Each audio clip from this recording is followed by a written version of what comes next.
become one of the leaders in business transfers, with more than 1,000 businesses officially changing hands across the state every year.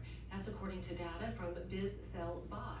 Steady population growth, along with strong economical output, have led to an increase in small business development and a demand for local acquisitions. According to a report from the National Federation of Independent Business Research Center, most small business owners are optimistic about the future of the economy, and they point to pro-business laws and policies that helps increase the overall value of the business, which makes it more ideal when the decision comes to put it on the market. For more on the business real estate market in Southwest Florida, I am joined by Denise Hoteling, a business broker with Southern Country Business Advisors. Thank you so much for driving in all the way from St. James City this morning. You're welcome. Thank you, Jenna, for having me. I really appreciate it. How did you first get involved in becoming a business broker? I had bought, built, and sold multiple businesses of my own. And after I sold my last company to a private equity group, I thought, why not help others through this process? Because it is a process. It's one of the biggest financial decisions of business owners' lifetime.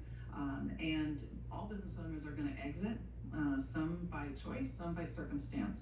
And so I wanted to help them through that process. Take us back to when you first got involved in selling your very first business. Mm-hmm. So the first one was a dumpster business. We were in the market.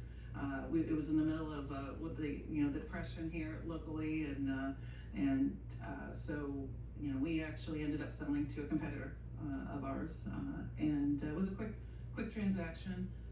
And strategic buyer now. Now I know all those keywords. That I didn't know back then.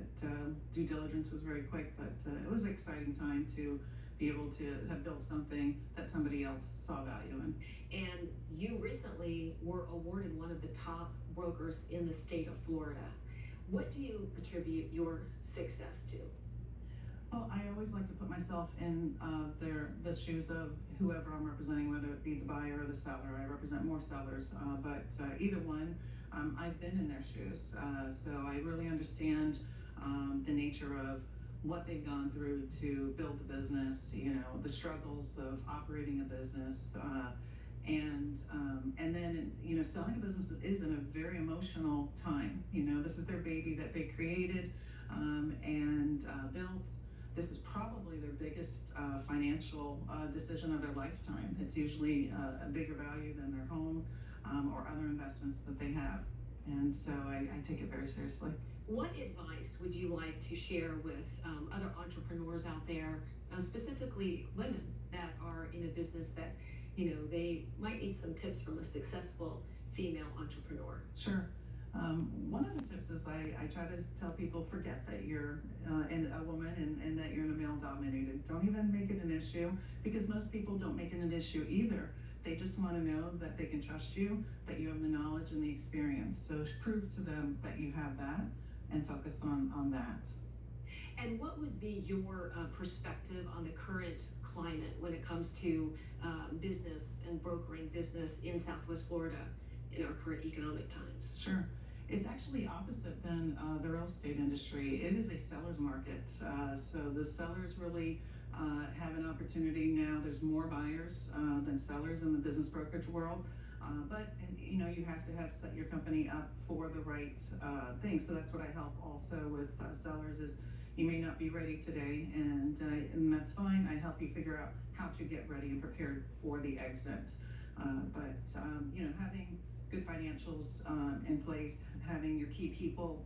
The business doesn't need to be just you. You need to make sure that you have your key people in place, and just an overall good outlook to your business.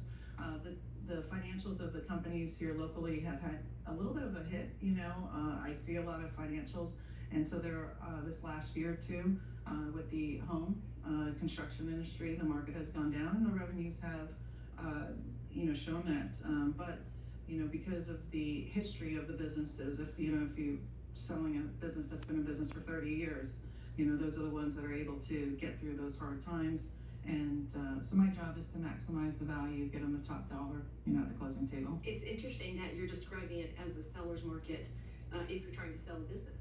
Yes, it is. And so my goal, and I try to tell my sellers, and this doesn't always happen, but my goal is to get at least 3 offers, and for them to meet the people, because it's not always dollars and cents.